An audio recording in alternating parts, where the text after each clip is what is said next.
Sina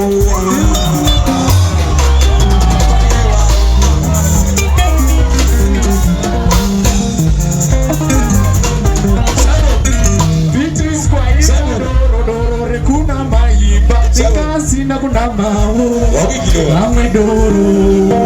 chikango chichakona fukuta chokwadi vanhu varitombo kusirira zvakona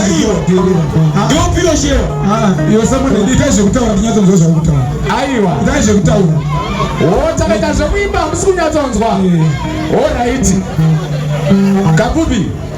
wandu Simon Mutambi nevanhu vake valonjerawa havasi kunyatsonzwa. Ndalonjera newe futi karogara muna muzimbabwe ndalonjera newe futi tanesu talonjerwa ipapo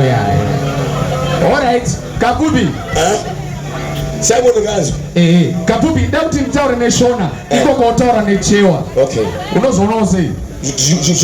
zvibatike kuti vanhu vanzwe kuti zvakamira sei zvine contribution ngatitange kuna kunda kutaura neshona iko kotaura nechewa handitika ndizvozvo vanhu vese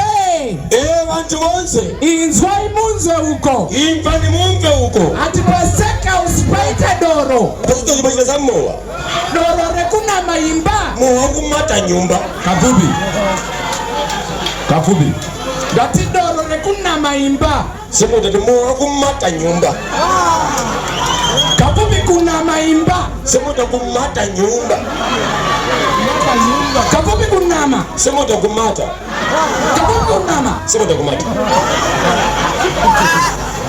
Kapubi sautara kuti ndakati kunama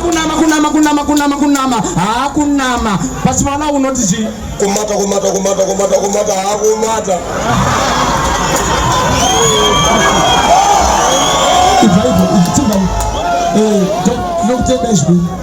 tokutendei chaizvo tokutendei zvikuru